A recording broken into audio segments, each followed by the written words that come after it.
When we look across the region today, there is rightful alarm regarding China's historic military buildup and the expansion of its military activities in the region and beyond. We share a clear-eyed assessment of that security environment and a mutual understanding that a Pacific dominated by any hegemon would unravel the regional balance of power and undermine the equilibrium we all seek to preserve. The Department of War is working with the utmost focus to prevent any such unraveling.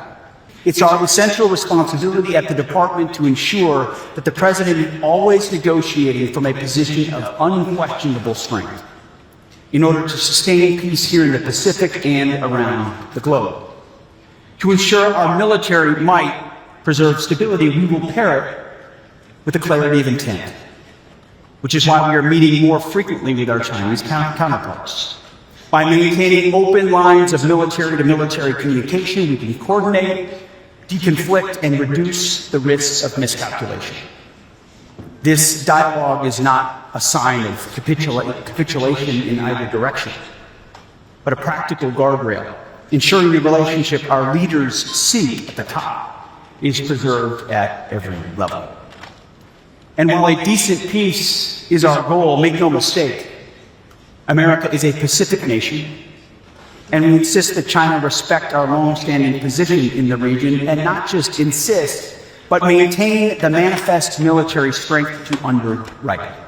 What we seek, and what the President has constantly articulated, is a genuinely stable equilibrium that works for Americans as well as our allies, a favorable but durable balance of power in which no state, including China, can impose its hegemony and hold the security or prosperity of our nation and our allies in question.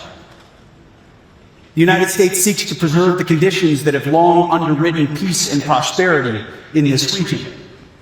We are the power working to sustain equilibrium, not to disrupt it, plain and simple. We defend the status quo that has enabled extraordinary growth and opportunity across the region. Our interests in the Pacific are significant, but they are also scoped and reasonable, defined by a favorable balance of power in which sovereignty is respected, commerce flows freely, and nations retain the freedom to make their own choices. This is the balance America upholds and will not allow others to overturn.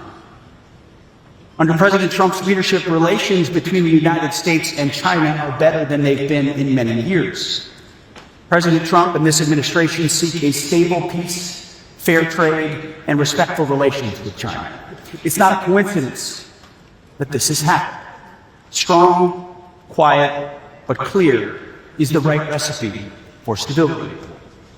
Just 2 weeks ago, President Trump and President Xi engaged in direct discussions in Beijing that reinforced this very foundation. I bore witness to their hours of candid conversations. It was truly historic. They agreed that the United States and China should build a constructive relationship of strategic stability based on fairness and reciprocity, reaffirming that while our nations will vigorously protect our respective interests, we can secure practical, mutually beneficial agreements where our interests align.